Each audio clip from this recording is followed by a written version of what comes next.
अस्सलाम वालेकुम नाज़रीन, प्रोग्राम कोटा टाइम साण करे हाज़िर आहियां हकीम सेठार।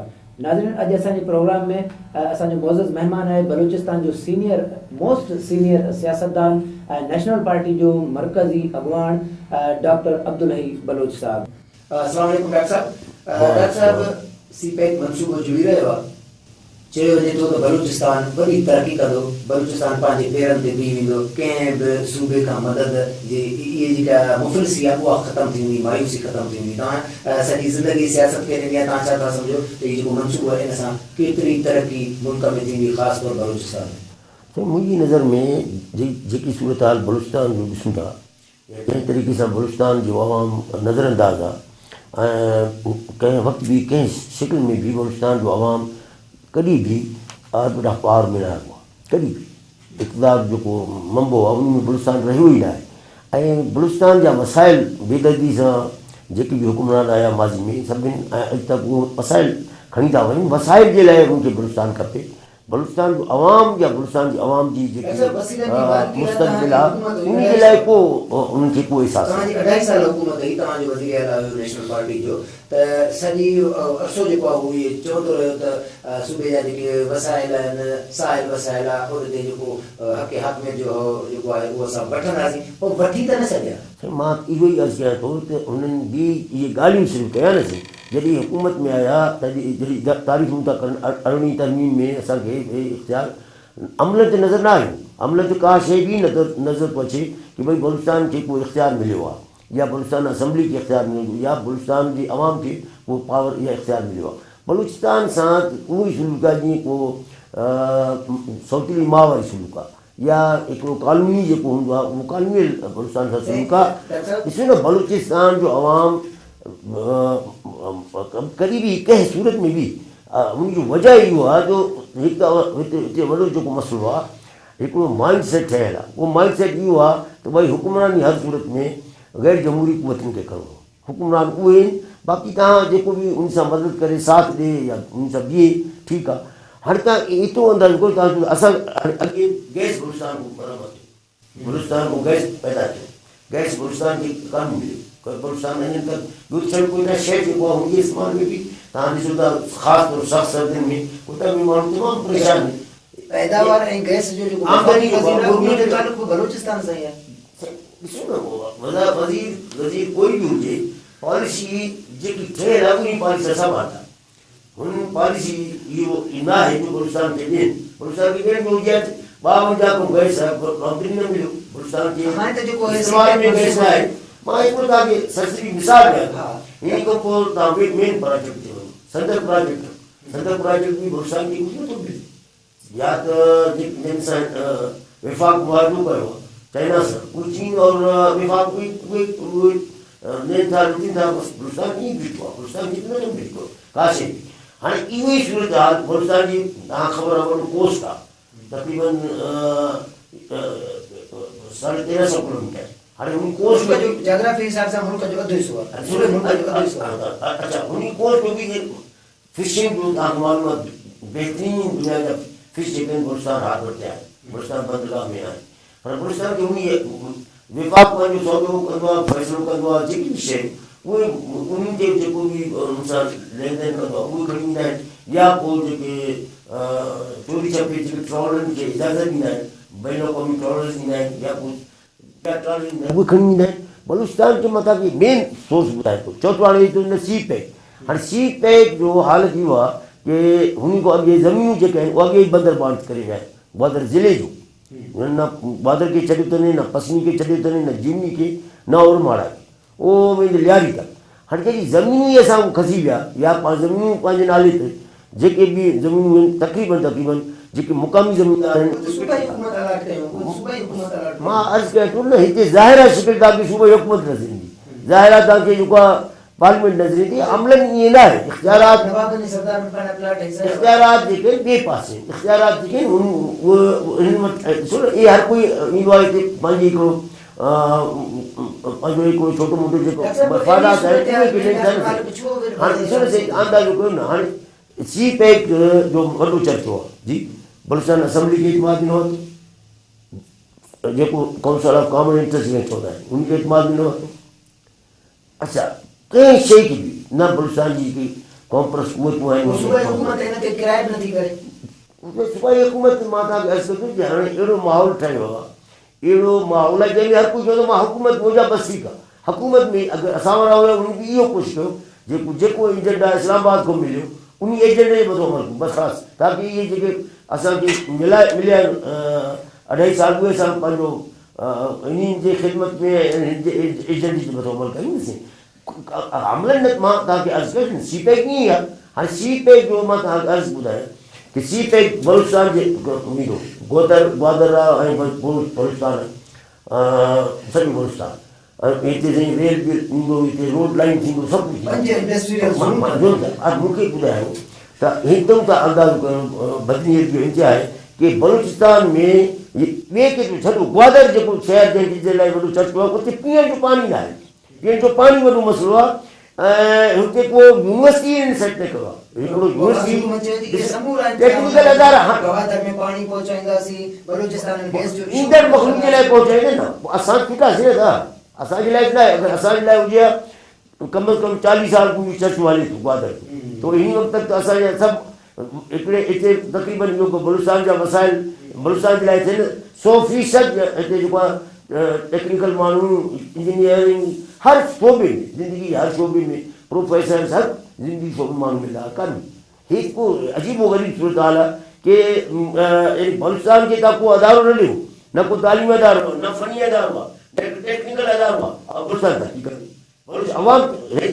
अवाम जेका अॼु साइंस जो दौरु आहे, इल्म जो दौरु आहे, इल्म साइंस जे कम जा जॾहिं बलूचिस्तान जे अवाम खे तव्हां उहे सहूलियतूं न ॾींदा उहो डेवलपमेंट बलूचिस्तान जे लाइ हूंदो न। इहे ई सूरत हाल आहे। कोई ज़्यादा न खुलिया आहिनि, इहे ॻाल्हियूं घणाईंदा आहिनि त को मुकमिल हिकिड़ो बि न आहे, न कोई यूनिवर्सिटी मुकमिल न आहे, ॻाल्हियूं थिया आहिनि न सी। ख़ासि तौर मां तव्हांखे सी पैक जे हवाले सां चवां थो कि इहे जेको सूरत हाल आहे इहो इंतिहाई बलूच अवाम ईअं सम्झे थो इहे असांजे लाइ बर्बादी जो सामान आहे। असां इन खां फ़ाइदे जे बजाए ॿाहिरूं ईंदा न सी, ॿाहिरूं माण्हू आहिनि असां उन हूंदा ई न। सिंध खे मिलियो कराची में सिंध चाहे सिंध यूनिवर्सिटी सिंध जा माण्हू कराची में एडमिशन था वठी सघनि जॾहिं धारिया ईंदा तव्हां इहो हक़ीक़त आहे। मां ग़लति वां कराची यूनिवर्सिटी में सिंधी नज़र अचे थी या कराची शहर में हिकिड़ो वॾो कॉस्मोपॉलिटन सिटी आहे, 2 करोड़ जे क़रीब 2 करोड़ जो आबादी सिंधी काथे हिते बि ईअं त एतिरा माना मल्टी स्टोरी बिल्डिंग्स आहिनि या वॾा वॾा अपार्टमेंट थींदा पर असां काथे हूंदासीं, असां गार्डन में हूंदासीं या असां जेको आहे समुंड में थी कंदा। मिसाल चवण जो इहो आहे ॾिसो ईंदड़ जे लाइ मां बार बार इहा लफ़्ज़ खे अर्ज़ु कयां थो कि हाणे सरकार ॾिसो सॼो कंट्रोल जेको आहे उहो इस्लामाबाद में ईंदो आहे। ग्वादर जो तमामु इंतज़ाम जेको आहे बलूचिस्तान हुकूमत न आहे। ॾिसो न मां तव्हांखे अर्ज़ु कयां सिर्फ़ु पूरो इहो जेको कोस्टल बेल्ट आहे साहिली पट्टी आहे इहो सभु इस्लामाबाद इन खे हैंडल करे बलूचिस्तान गवर्नमेंट आहे ई न। वक़्तु थी वियो आहे नंढड़े वक़्फ़े जो, असां सां गॾु रहिजो।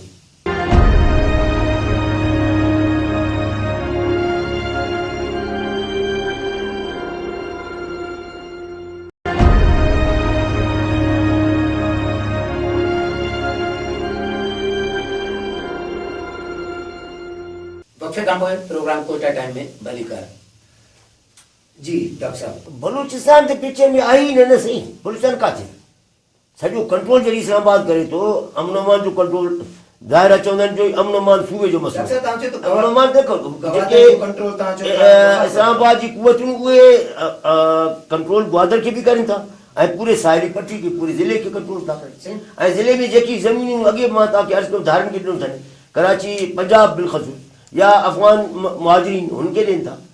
ॾिसूं आइन मूजिबि त जेके पोर्ट ऐं शिपिंग आहे उन जो अख़्तियार त वफ़ा कोर्ट हूंदा त उहो सूबे खे कीअं मिले?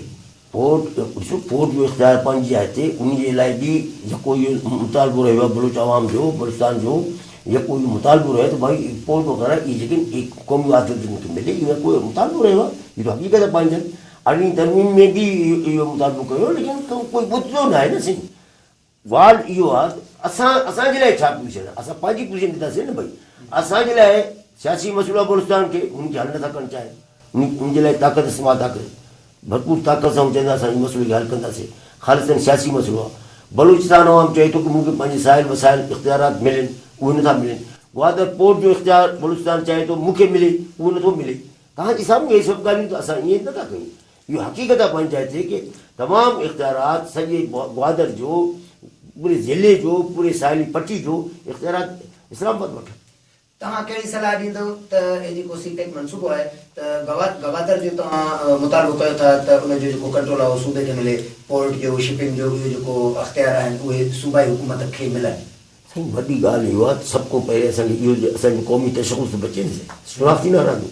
ॾिसो न, जॾहिं धारिया आबादी ईंदी लखनि में, मिसाल के तौर शुरू में लखनि में ईंदा, पोइ जीअं कराची 2 करोड़ थी वियो, हे बि 2-2.5 करोड़ थी वेंदो।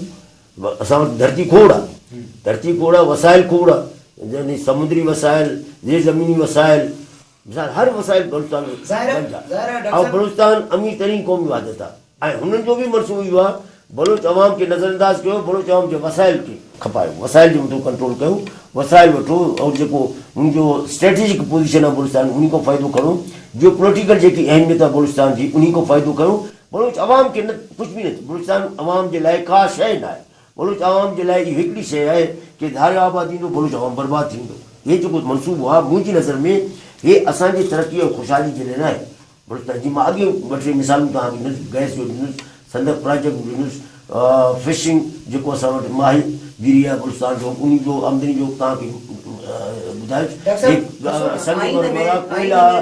जेकी बि असांजी आमदनियूं आहिनि ज़राए, असां वटि कोई शइ बि न आहे। पर आइन नथो रोके, आइन में इहो न आहे त पंजाब खां माण्हू अचे त पासपोर्ट ते त न ईंदो, पर जेकॾहिं बलूचिस्तान अचे थो रोज़गार लाइ, जेकॾहिं पंजाब खां अचे थो, के पीके खां अचे थो, सिंध खां अचे थो, ज़ाहिर आहे पासपोर्ट ते त न ईंदो, छो त असां वटि आइन जेको मौजूदु आहे उन आइन जे हद में रही थो अची सघनि था।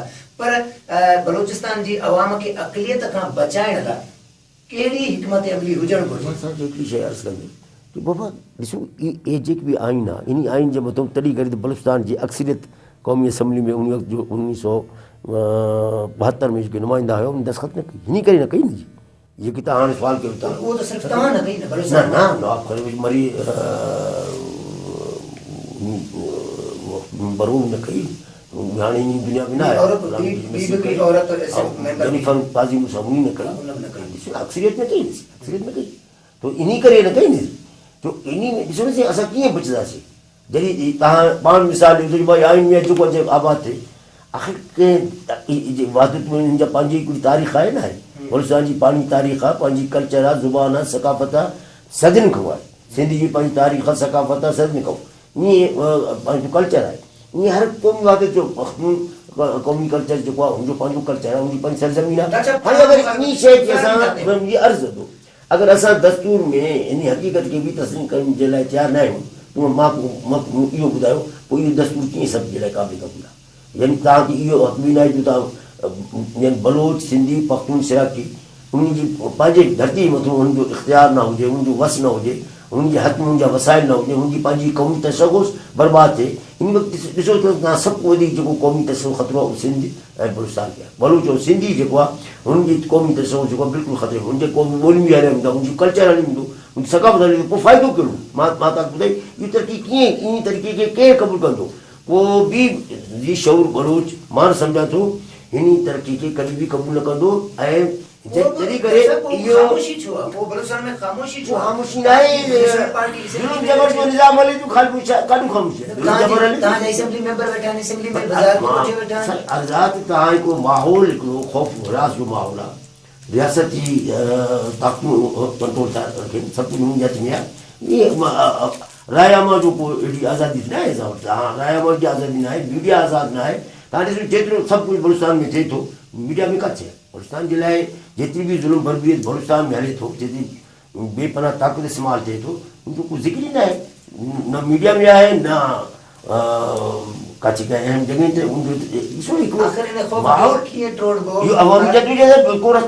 सिवाय सरदार अख्तर महंगल जी इन खां अलावा को सघारो एहतजाजी आवाज़ अञा ताईं असांखे नज़र नथो अचे बलूचिस्तान में।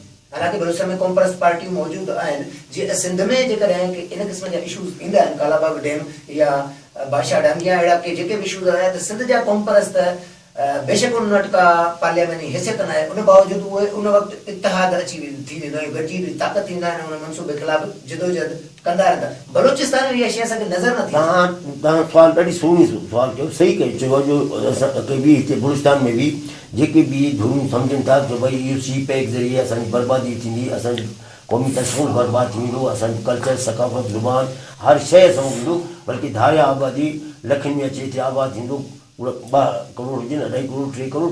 हाणे इन जे लाइ मां तव्हांजे अदारे जे तवज़ु सां सभिनि खे अपील कंदुसि कि भई इन जे लाइ सभु मुतहद थियो, मुनज़म थियो। जीअं सिंध में माण्हू कालाबाग डैम जे ख़िलाफ़ मुतहद थिया, हिते इन बारे में बि मुतहदा जदोजहद खपे, मुतहद थियणु खपे ऐं सभु हिकु आवाज़ कनि ऐं अवाम, मुंहिंजे नज़र में अवाम भरपूर साथ ॾियो। अवाम जेको आहे इन मनसूबे में ख़ुशि न आहे, न अवाम शरीक आहे, न अवाम, अलबत्ता जेके इक़्तिदार हुकूमत में वेठा आहिनि उहे ज़रूरु, उहे इन मनसूबे जा गुण बि ॻाईंदा आहिनि, गीत बि ॻाईंदा आहिनि ऐं चवंदा आहिनि भई असांखे जेको आहे असां बलूचिस्तान जी, जीअं इस्लामाबाद जी सरकार चवे थो कि असां बलूचिस्तान जे लाइ हिते खीर और शहद जी जेके नदियूं वहंदा, इहे सभु इहे बि उहे गीत ॻाइनि था जेको हुकूमत में वेठा आहिनि या जेके असम्बली में वेठा आहिनि। पर हक़ीक़त इहो आहे त बलूच अवाम खे, बलूचिस्तान जे अवाम खे हाणे हिन पंहिंजे बचाव जे लाइ, पंहिंजी बका जे लाइ, पंहिंजी क़ौमी तशखुल जे लाइ, पंहिंजी धरती जे मथां पंहिंजी हक़मियत जे लाइ ऐं वसाइल इख़्तियार जे लाइ जदोजहद करणु खपे ऐं सभु धुरुनि खे, तमामु क़ौम परस्त धुरुनि खे अमली तौर ते तव्हां इन हवाले सां का कोशिशि कई आहे? बिल्कुलु कोशिशि कयूं था और इहो थींदो। असां वटि ॿियो को रास्तो न आहे, अमलनि इन शइ खे ठाहियो आहे सूरत में कि बलूच क़ौम जेको आहे पंहिंजी बका जे लाइ, पंहिंजी क़ौमी तशखुल जे लाइ ऐं पंहिंजे साहिल वसाइल इख़्तियार जे लाइ इकठो थिए, गॾु थिए ऐं जेके धुरूं साथ ॾींदा बींदा उन सां, जेके न बींदा। हाणे तव्हां ॾिसो न, हिकु तरफ़ असां सां अफ़गान मुहाजिरीन लखनि जे तादाद में, उहे बि मनशुमारी में उनजा तमामु एहतियात जे बावजूदि तक़रीबन असां न हाणे पश्तून अवाम बि एहतियात करे थो, बलूच अवाम यको एहतियात, बलूच क़ौम परस्त धुरूं यको एहतियात कयो, पर हाणे पश्तून अवाम बि एहतियात कनि त बाबा इनखे तव्हां वापसि कयो।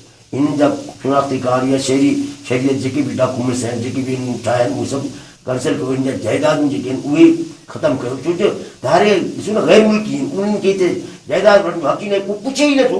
ऐं हाणे उहे मर्दशुमारी में बि अगरि तव्हां तॾहिं करे बलूच अवाम मर्दशुमारी में अगरि शामिलु थी वियो त बलूच अवाम जी हैसियत हेॾो अफ़गान मुहाजिरनि, होॾो पंजाब खां आबादी साहिल खां शुरू थियो पंहिंजे कोयटा तक, उहो वक़्तु में असां काॾे वञूं। नाज़रीन हिते वक़्तु थी वियो आहे नंढे वक़फ़े जो, असां सां नाज़रीन हिते वक़्तु थी वियो आहे नंढे वक़फ़े जो, असां सां गॾु रहिजो।